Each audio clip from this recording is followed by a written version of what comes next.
ચાલો તો જો આપણે ખાટુ શ્યામકુંડ આવી ગયા છીએ અને જો ટ્રાફિક જોવો અત્યારે થઈ ગયું છે એનું ફૂલ બાબા શ્યામનું પ્રાગટ્ય સ્થળ.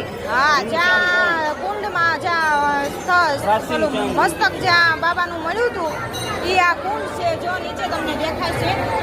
એમાંથી જો આપણે જળ પણ ભરી લાવ્યા છીએ ઘરે પ્રસાદી માટે લઈ જવા માટે. તો ત્યાંથી દર્શન કરી જો બધા આમ આવે છે નીકળે છે.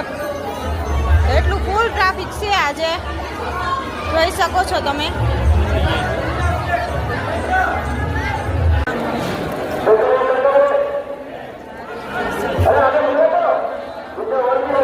બધા ગુલાબ આમ ઓલું કરે છે ભગવાનને દર્શન કરજે કીર્તન. જય ખાટુ શ્યામ મહારાજ.